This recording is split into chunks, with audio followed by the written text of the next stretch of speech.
And hello, Deadheadland. Good morning. Hi, I'm Happycat, and it's one more Saturday morning, and I'm doing that thing that we do with streamed entertainment, where I'm checking on my phone to make sure that I'm live. Oh, look, there I am. About a 1 minute delay there, but good. The live stream is working, and welcome. And please say something in the chat if you're watching. This is live on Deadheadland Facebook, on YouTube, and on Twitch TV. So if you're on any of those platforms and you're watching live, go ahead and say something in the comments. Say hello. Tell us where you're watching from. This is my new show I've been doing for a few weeks. We took a week or two off there for the Thanksgiving holiday, but I'm back and I've got stuff coming up for the next few weeks. So please tune in every Saturday. This is just where I talk about what's going on show-wise, primarily focused in the Bay Area since that's where I am. Although if you have shows going on in other places that you want to me to give attention to, please get my attention. You can always just send a text to the Deadheadland hotline. Hello, hi Siobhan, good to see you. Glad you're here. Okay, thanks for letting me know that somebody's out there. Anyways, the Deadheadland hotline, 612-LOVE-DHL. That's what does that work out? Well, I can't remember the numbers right now, but Love DHL, 612 area code Love DHL. You can always text something there or email me at happycat@deadheadland.com. So one of the big things going on in the Bay Area this weekend is Hot Tuna. It's the last Hot Tuna shows, electric Hot Tuna. They didn't say anything about acoustic, but the last electric Hot Tuna shows in San Francisco. I went last night. It was absolutely just amazing. They're in fine form. They've got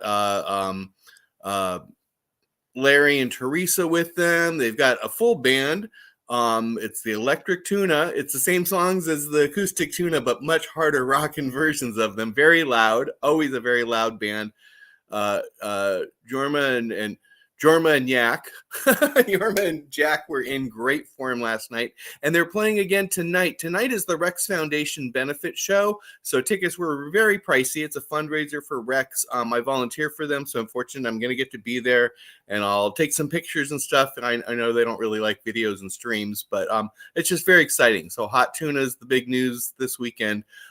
Next weekend, there's a lot of shows coming up, and that's one of the things we're here to talk about. First off, I want to mention Friday night at the Sweetwater in Mill Valley, California, is my good friend Elliot Peck's music release party. She's got an EP. Elliot Peck EP has an EP coming out next Friday. So that'll be live from the Sweetwater. I don't know if there will be a stream of that or not, but if you're local, I encourage you to go. If you're local and you're a little bit further South Bay, our good friend Stu Allen will also be playing at the Guild that night. So there's some really good music Friday night. And our friends, the China Dolls, are doing a little weekend tour. They're playing Friday, Saturday, and Sunday. I'm going to go to the Saturday show, which is in Ashkenaz, at the Ashkenaz in Berkeley. So China Dolls is an all-female Grateful Dead tribute band. Sunshine Garcia and Sunshine Garcia Becker, Anna Elva, Pamela Parker is going to be playing with them, and they have Joni. I'm spacing on Joni's last name, but Joni, the guitar player from Brown Eyed Women on the East Coast, coming out to be their lead guitar on Friday and Saturday night. And then I believe Matt Hartle is going to do the lead guitar on Sunday night. So, anyways, China Dolls next weekend, and then the main reason we're doing our show today is we got a special guest that's got a show on Sunday, and it's an invite-only show, the Sound Field, and we're going to be talking to Deb about that in just a minute. But we might have a few invite tickets available for you. So if you're watching the streams and you're interested in going, contact Deb, and we'll have her online in just a minute here.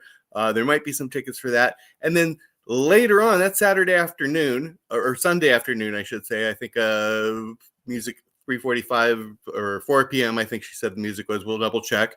And then later on Sunday night, one of my very favorite bands, the Terrapin Family Band, Ross and Graham and Alex and Jason Crosby, and they're going to have special guests. They're going to have Scott Law and Nikki Bloom. So this is really like a Terrapin Family Band plus Terrapin All Stars really special event, and that'll be Sunday evening or night show, 8 p.m. at the Guild in Menlo Park. But we're going to come back to talking about our guest today. I've got a good friend of mine, Deb Grabien. She's an author. She's a musician. She has all sorts of really interesting stories. She's been around. She's seen the scenes, more than one, and knows the people and has some really great stories and stuff. And her band, The Soundfield, has a new record coming out soon we'll talk about. And they have a gig on Sunday, like I said, that it's an invite-only holiday party, but there might be some invites, and we'll also probably be streaming it. We will be streaming it here on Deadheadland, so there'll be a chance to watch it. But rather than me talk about the Soundfield, let me bring in our guest today, Deb, and have her talk about her band. Hi, Deb. Good morning. Hang on and let me slide that camera. Actually, why don't I just slide my chair? There you go. This is how you know it's morning, right? Yeah, and now we can hear you fine. I remember earlier I was saying there's some sound problems, but you sound great now. So. Now we're talking. Good morning. How are you? I'm very good. How are you this morning? Waking up, being out slogging around in the garden at 7 a.m., feeding the birds and going mano a mano with the big giant hawk that wanted to use it as a buffet. Protecting the finches. You were saying there's a really big hawk in your backyard. Oh, huge Harris hawk, enormous, sitting on the bare, because the trees are now all bare. You got walnut trees in your place? You got oaks. And during the rain, all the leaves gone. So it's just like you can see the hawk, and the hawk doesn't know it. I saw the hawk. We were like, no, I'm the alpha here. You can't have the birds and the squirrels. Come back later. So yeah, good morning. This is the first time I've been a guest on this. This is a newish thing for you? I'm sorry? This is a newish thing for you? Well, I've been, doing interviews for a few years, but they're just kind of been haphazard. And I just decided, let's set a schedule. And when I'm going to do them, we'll do them Saturday morning. And then I'll just recap kind of some events, weekend events, what's going on. And perfect. It's a good time for me. When we were doing stuff during the pandemic as well, people were home, so we could do stuff anytime. And what I found is that now people are back to kind of normalish schedules. So Saturday, I'm hoping this is a good time that people are home and they're. I think so. Yeah, people don't read newspapers anymore. What they do is they scroll their social media. So hopefully they'll pop up and check us out here. And then, this is just a good time to connect. And I'm back to normal working hours too. So this works for my schedule. Yay. Yeah, having it regular means, people can put it on their schedule. I can go, ooh, Saturday morning 10, let's see who Brian's got going. Exactly. And I have, I have so many friends that always have interesting projects coming up and stuff. And then like Dennis McNally's always sending me other people to chat to and share their music and different things going on. Happy birthday, Dennis, yesterday, by the way. Oh, yeah? Yesterday was Dennis's birthday. Yeah, it was his birthday yesterday, right? Yep. He is. He's a longtime friend, and he's the band's publicist as well, so... We love us some Dennis. We do. Yes. And will he be at the party next week? Oh yeah, he and Susanna. Susanna requested photography privileges, and I said, "Duh." Anytime she wants to take, she's taken pictures of all of the Soundfield shows, local ones. She did all the photos for. We had when we lived in San Francisco at 2885 Golden Gate. I used to do outdoor house concerts, parties and whatnot, but the big one, last one we threw before the pandemic hit, was with David Lindley. And again, it was an invite only, and I catered it, and we had 52, 53 people, seated show, and Susanna was roaming that concert like a panther. She never put it was yeah.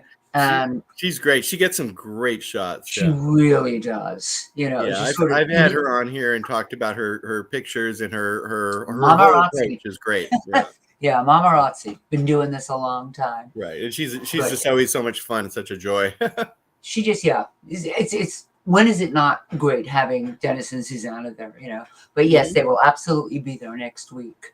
Did you want to do a little bit of info on this to just get it? Yeah, tell people going on first about the band, because they might. That's part of why we're here too. They might not be familiar with your band, and this is you've got a new record coming out, but this is your third album. It's true. So you want a little background on this?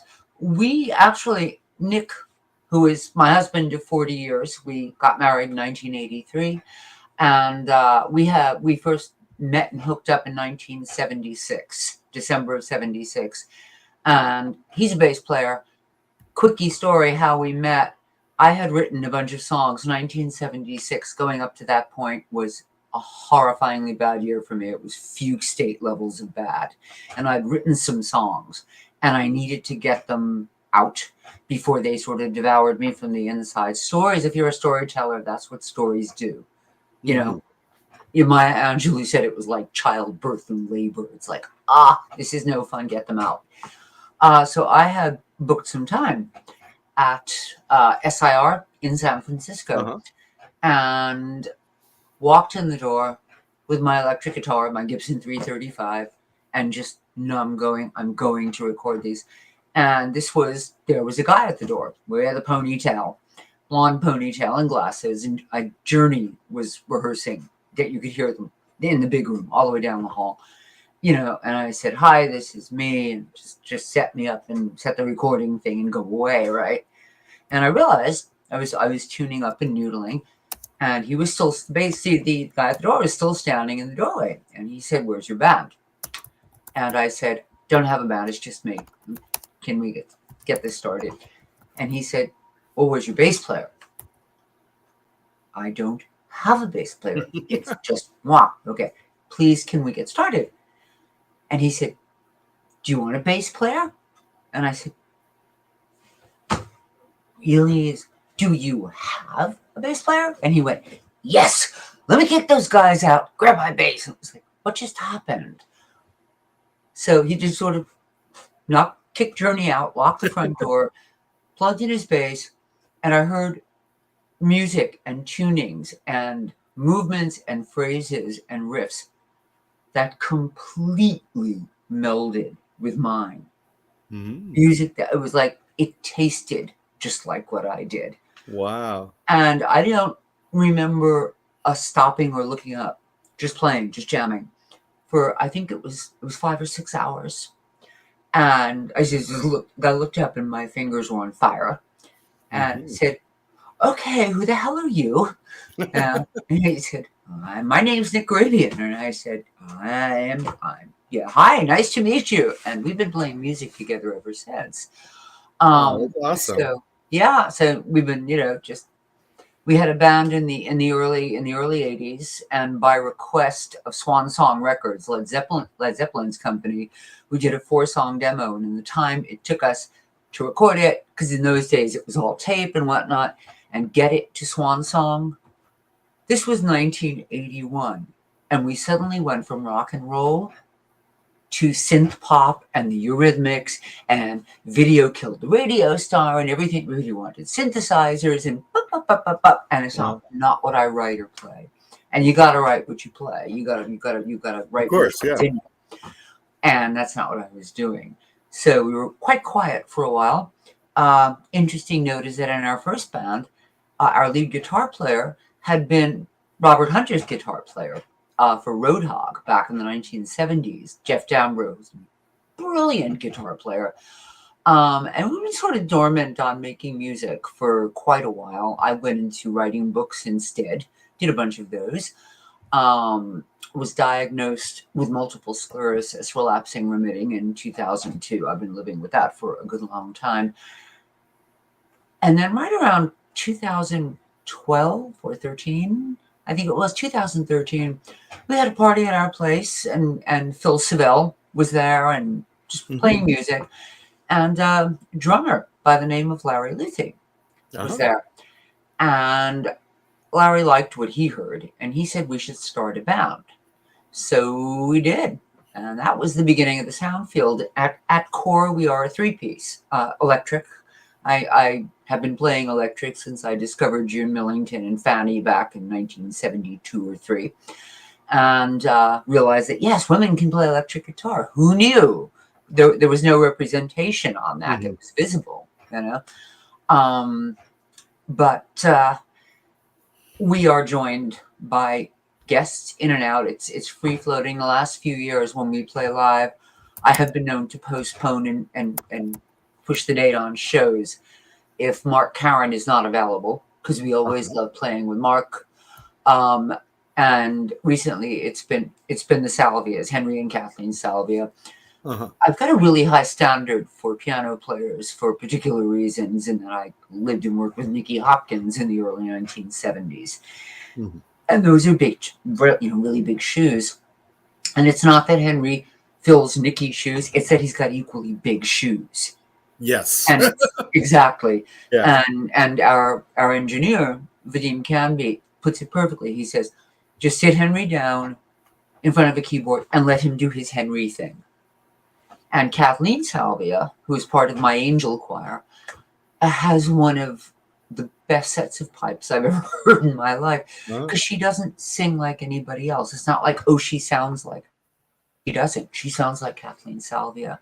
And anytime I can get those two playing live with us, which they will all be, Mark and both Salvias will be at the show on Sunday, on the 10th.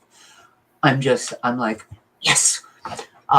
Also, too, we do a side project. I do a side project called Nasty Women, Bad Hombres. And that's a floating in and out. Lauren Murphy has been one of our nasty women. Kathleen has done it. Holly Anton, Greg Anton's wife, Greg from Zero. She is a wonderful songwriter, just unique songwriter. And she sings like the lark in the morning, just a lovely, beautiful voice. So, and at the moment we have an honorary nasty woman by the name of Greg Lamboy, who plays locally with Pacific Standard. That's his band. And so he's been our third nasty woman in the last two shows. Those are always at Jerry's Tiburon Wine, Jerry Horn's place, and it's a rollicking good time. We just rotate, and everybody's playing on each other's songs, and everybody's drinking champagne and good wine, and and it's local. Support your local business. But yeah, we've had a cast of amazing people that have been willing to come and play with us, and I've just been, from the first album. I mean, we had Pete Sears, and we had Mookie Siegel, we had Jason Crosby, who you mentioned earlier. This is on the first album. David Lindley, who was supposed to be on one song, ended up on 4. Oh, wonderful. Which was, I say everybody has a couple of Lindley stories. I've got a couple of thousand. That's he was my teacher and my mentor, and I play several instruments that I did not play before I met him, because David was David. And my working with David was Yorma's doing. So there's your hot tuna connection. That was all Yorma hooking that up, which I thought was wonderful. And that was like back in 2012. But yeah, so Lindley, David Phillips, who was with Peter Rowan over the Sweetwater, and I heard that was a wonderful show. I'm still kicking myself. We'd been in the studio in the city all day rehearsing for this show, and I've never seen traffic quite that evil. I missed that show just because I had already committed to going to Moon Alice down at the Guild, which was unfortunately the same night.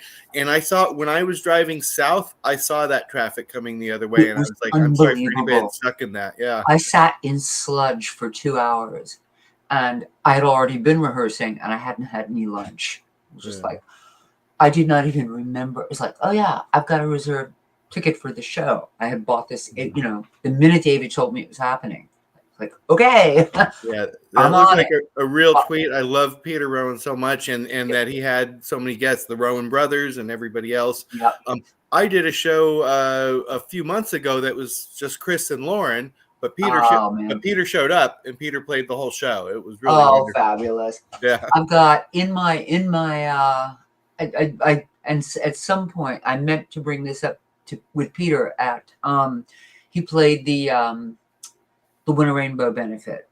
At the right. I was there. And talking after the show, and it went completely slipped my head again. But I have a library full of all what I consider the only real incarnation of the Jerry Garcia band, and that was Jerry, and it was Nicky on piano, and John Kahn on bass, and Ron Tutt on drums.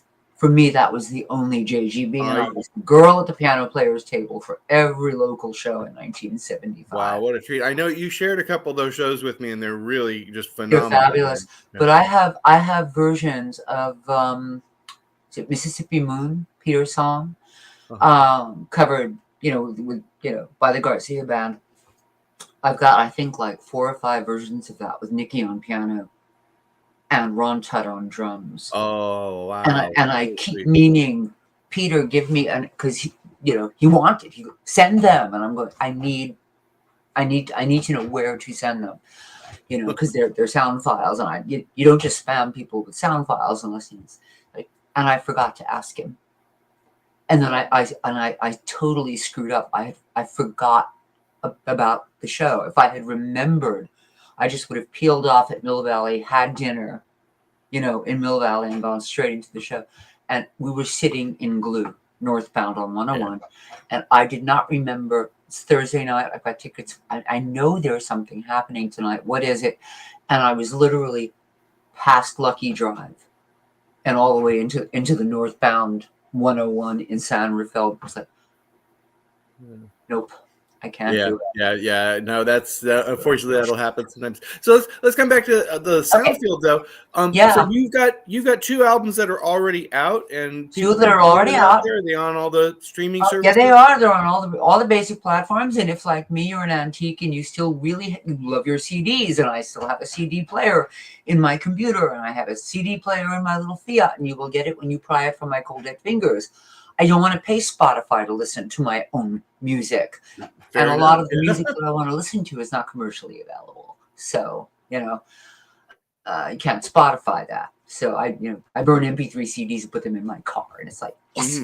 But yeah, no, the first 2 albums are The Bucket List, and the second one is called This Moment of the Storm. And it was finished during the pandemic. We were Lindley was supposed to be doing 5 tracks on that. And after the full 2-set show at our house, the next day he came and recorded 3 tracks. And if we had time, boy, I could tell you the story of what happened when he did the lap steel on my song Walk, which is one of only 2 political songs I do. And none of us, including David, were expecting the sound, because I thought he was going to play oud.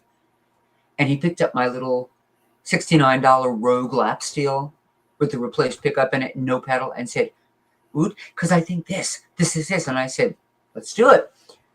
And Vadim set his Fender Twin or Reverb or Deluxe or something out in the hall, set up the microphone. We went through an override pedal. David sat down. We turned on the overheads to test it. And Running on Empty and Mercury Blues, that exact sound came out of the speakers, and we just all basically fell off whatever we were sitting on. And David said later, how do you think I felt? I wasn't expecting to hear that. But the song is Walk on the second CD, This Moment of the Storm. And we never got the second. He was exhausted. We got 3. We never got the second 5 songs because he was due back up here in April. That was 2020. And that was the end of that. And David never played or performed again because he got COVID, and it was disastrous. Long COVID, and then went to his what a loss. Such a beloved player. I didn't know him personally, but I've seen him many times and really loved his stuff. The best. Of course, Mercury Blues is probably his most well-known song. Most well-known, but I mean, you listen to Bonnie Raitt, you listen to Dolly Parton, you listen to Blind Boys of Alabama, Warren Zevon, Jackson Browne, my God, for light years. I mean, Henry Kaiser, it's just, he played with everybody, and I just was blown away that he liked my stuff. Anytime the imposter syndrome does that, I remember that David Lindley said, "You're a fabulous songwriter," and that he drove up not once but twice from Southern California to come record with us. So, wow, very special.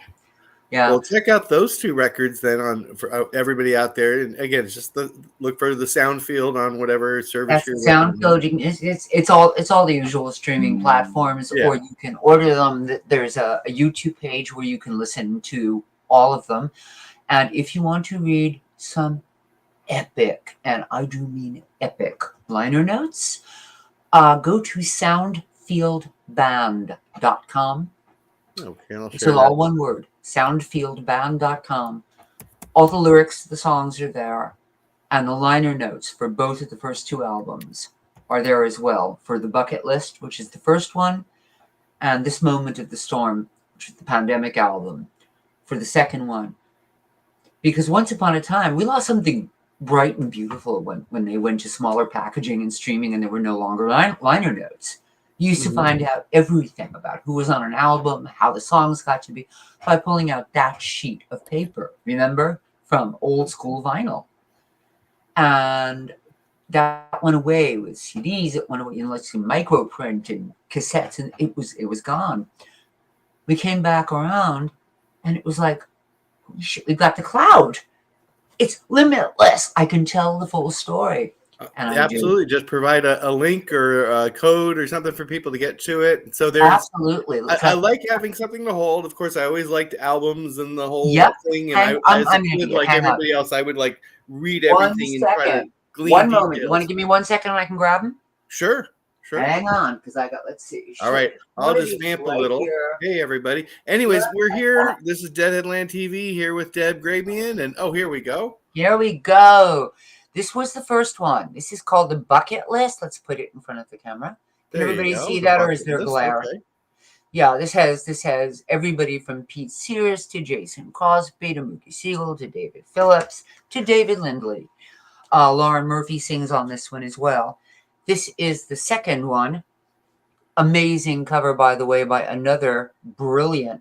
Wow, that's very, very glary, isn't it? Shiny cover.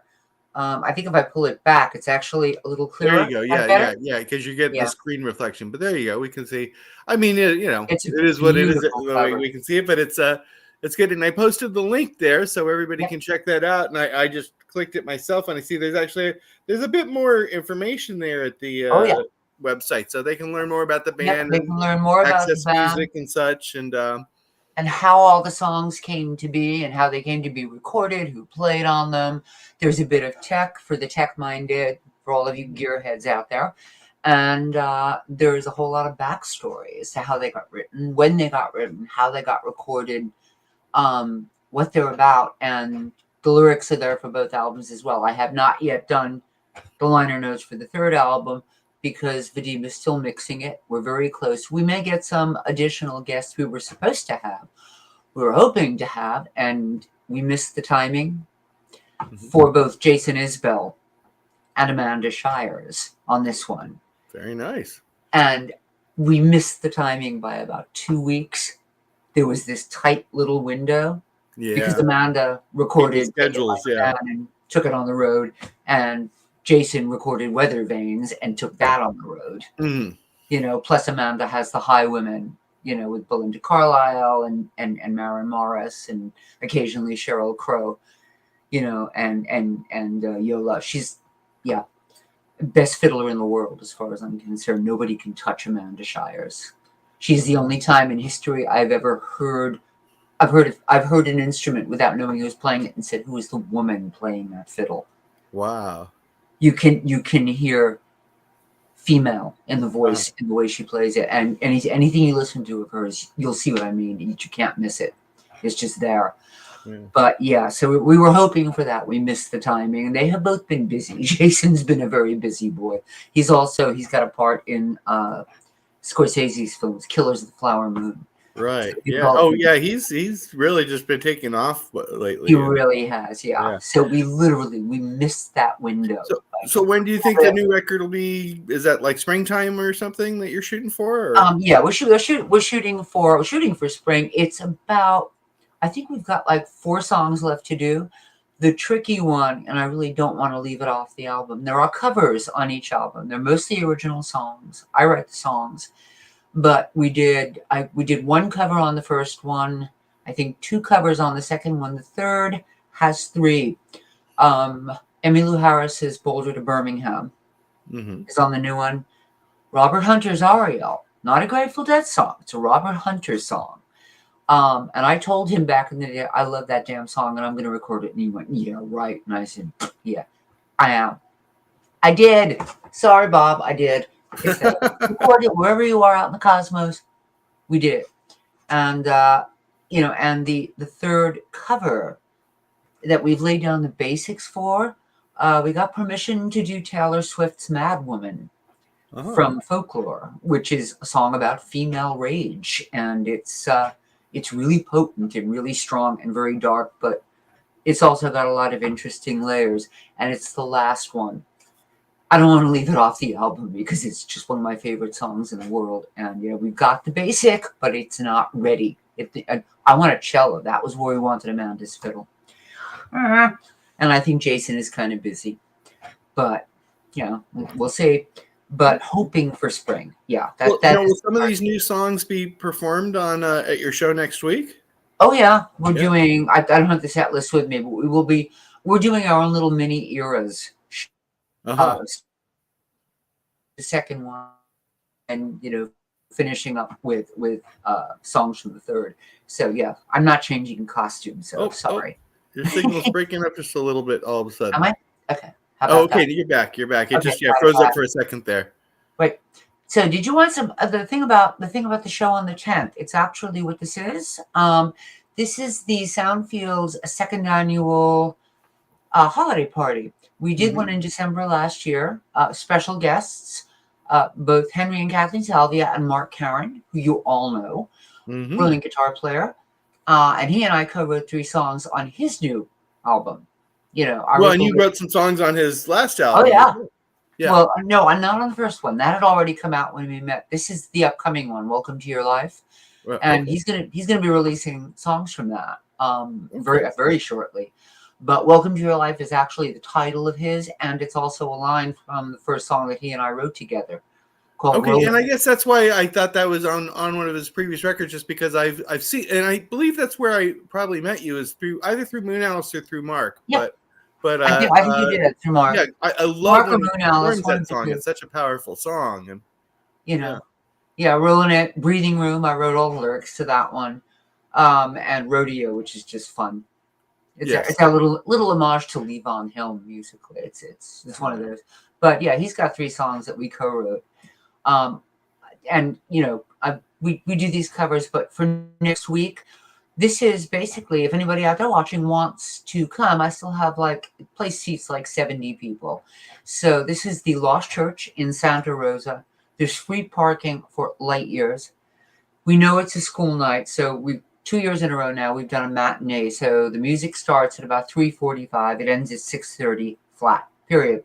So everybody can get home in time for dinner if you want to, or hit one of the local restaurants, support your local business.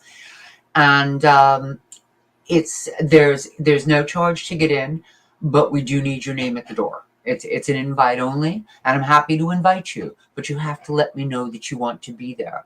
So if you want to come, put it in the messages here, or message me, send me a message request on Facebook if you're not, on my Facebook page, and talk to me. Let me know you want to go. I'm also bringing goodies, vol au vents, both sweet and savory. So also Deb makes wonderful fudge that she brings to shows frequently and shares with people. 3 varieties of fudge. My usual dark chocolate and peanut butter, and dark chocolate and peppermint. So wonderful. There will be goodies.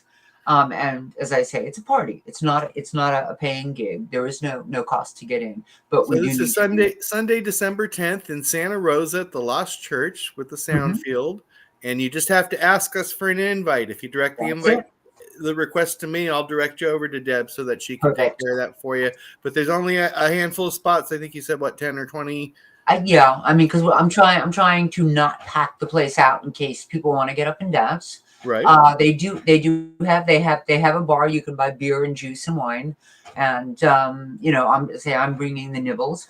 So There will be food, there will be liquid, and there will be 2 full sets of music. And Brian will be streaming the show for those who can't attend. So if Yeah, you're so for local, those of you that can't come, I see Cherie Walters has commented that she wishes she lived closer. And hi, Deb. I know she's on. Hi, Well, Cherie. Cherie, we're She's in going to be Oregon, I streaming think. it, so you can watch it here on Deadhead Land, and the music starts at about 3:45. You said, and Yep.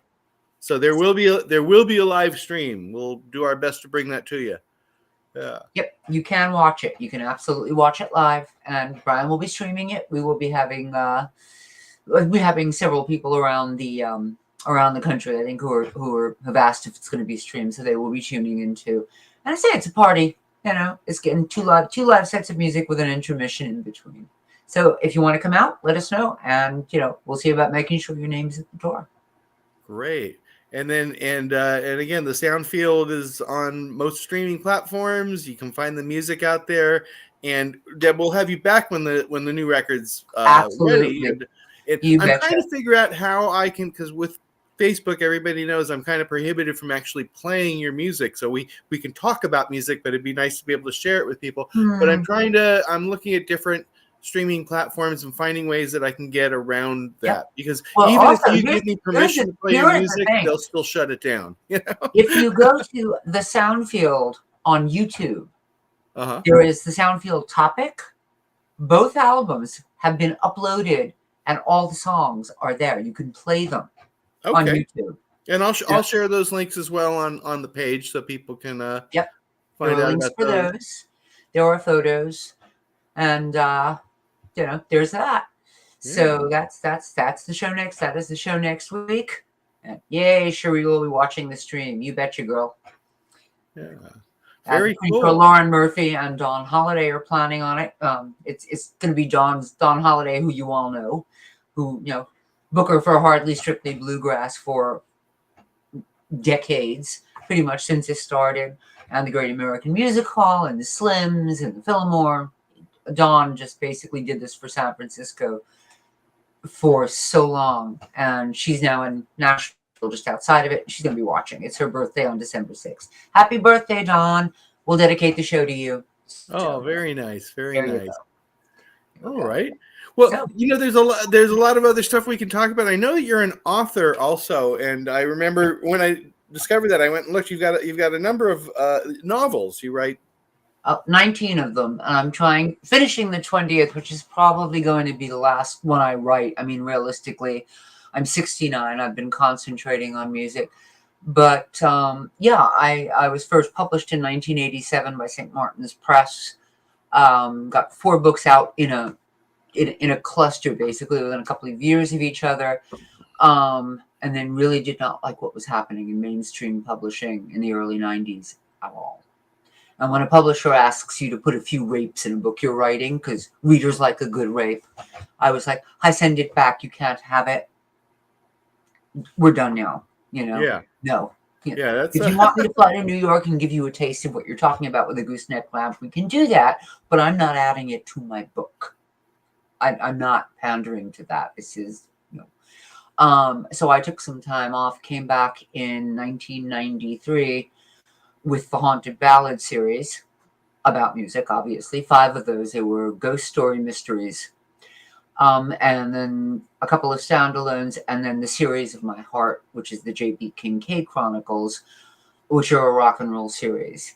And I'm working on the last one, which is called Not Fade Away. Mm-hmm. And that will be the 9th book of the series. And we have our own publishing company at this point. We decided after the first 2 Kincaids, let's just take it in-house and do them ourselves. And we've done that, and we've published several other people's books and stories, including Julian Dawson's And on Piano, Nicky Hopkins, which I edited and which we brought out, and it's still selling strong after 11 years, I think.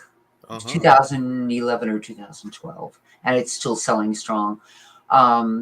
Nicky doesn't get the recognition he deserves. He just doesn't. He's not in the Hall of Fame. He should be.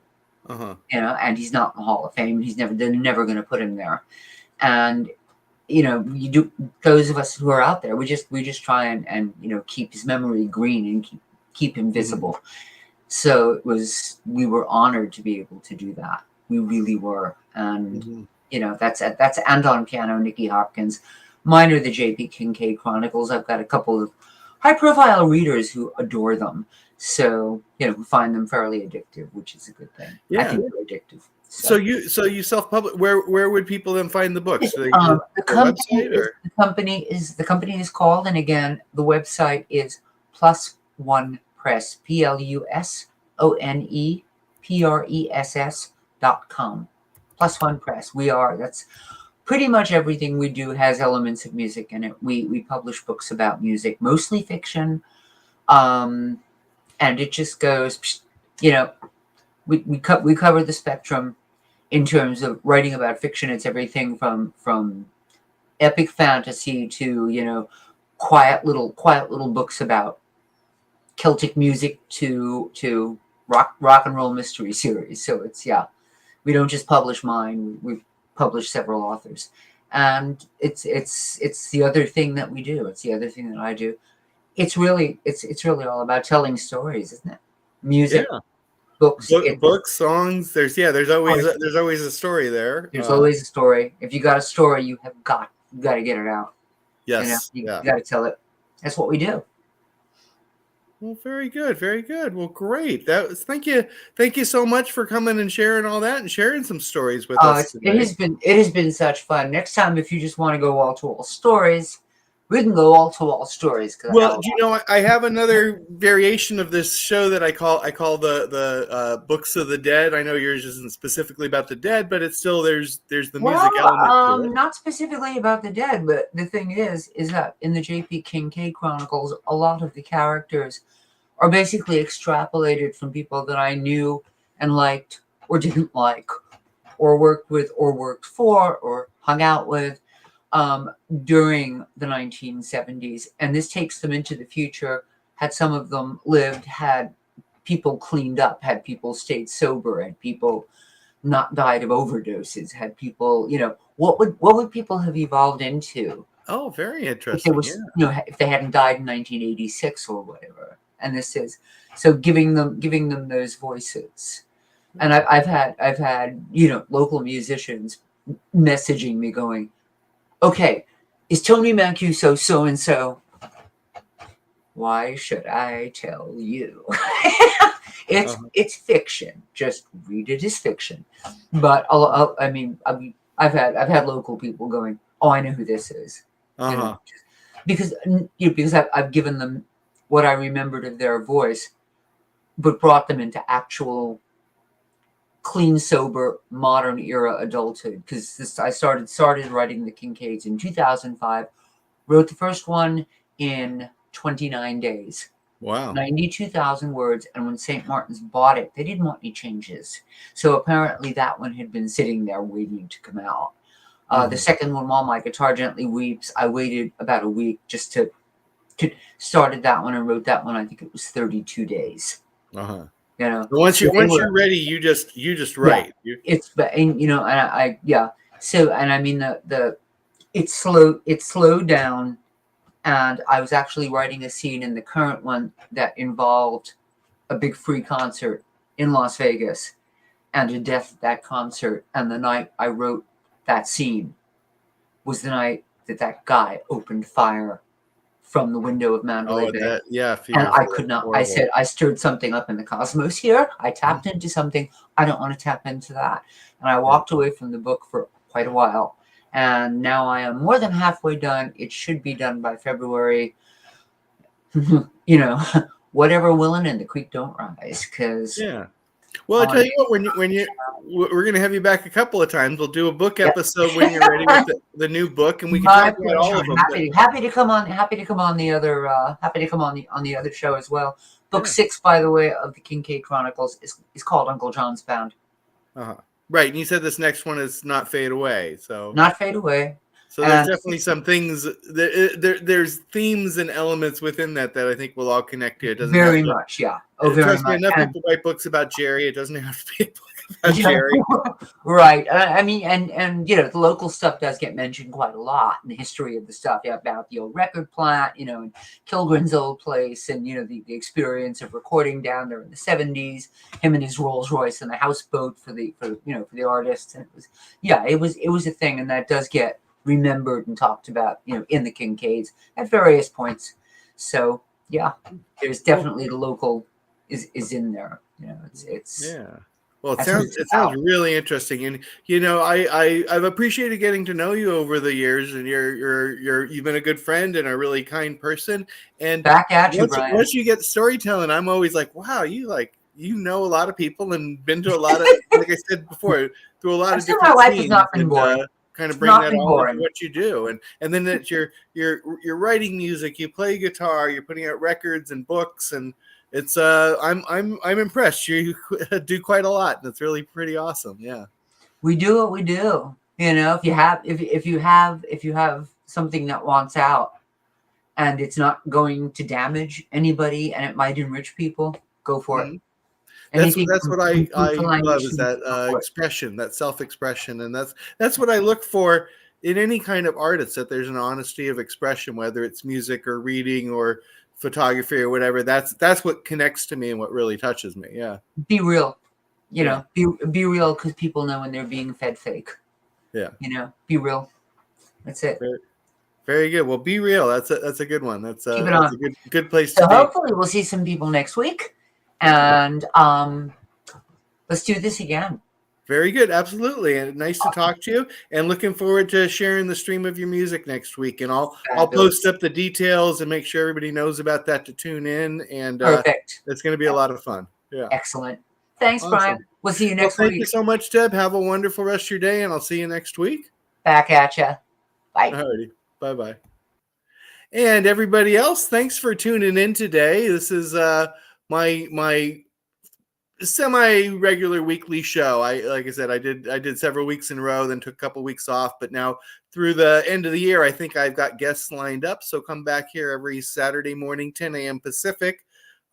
One more Saturday morning is what I'm calling it now. And again, if you're a band or a performer or somebody out there that's putting out some sort of creative expression, and you want me to give some attention to it to help spread the word, feel free to contact me, happycat@deadheadland.com, or 612-LOVE, LOVE, DHL. Send me a text. I probably won't answer the phone. Anyways, one more just reminder, next week, I'm going to really encourage you, local people here, Bay Area, go see Elliot Peck Friday night at the Sweetwater. She's got a new record coming out as well, 4 new songs. It's kind of an EP preview of her album to come next year. And then Saturday night, I'm going to encourage you to go see go to the Ashkenaz and see the China Dolls. And then Sunday, I'll be bringing you the Soundfield stream. If you are local and you want to join the show, send us a message and we'll do our best to get you into that show. It is invite only, so you can't just show up. We need to know you ahead of time. And Sunday night, I'm actually going to, when we're done in Santa Rosa, I'm going to be flying safely, but hopefully no traffic, but down to Menlo Park to see the Terrapin Family Band that night with special guests Scott Law and Nikki Bloom. And I think that show's almost sold out. So if you want to go see that really special show, Ross James, Graham Lesh, Jason Crosby, Alex Coford, Scott Law, Nikki Bloom. Did I forget anybody? I think that's it. Anyways, tickets still available, but I think it's almost sold out. My name's Happycat. Thank you for tuning in this Saturday morning. I hope you have some great plans for Saturday night. If you're going to be at the Rex Foundation benefit at the Fillmore, I will see you there. I'll be working the door as a usher. I'll help you find your seat. And if you're not going to be there, I hope you're going to be somewhere. I hope you're somewhere, and I hope you're here again tomorrow. Do something really fun tonight. Do something good for yourself, and we'll be back here again. Well, I'll be back on Deadhead Land even sooner, but we'll be back with his show next week. All right. Thanks again. Have a great day. Bye.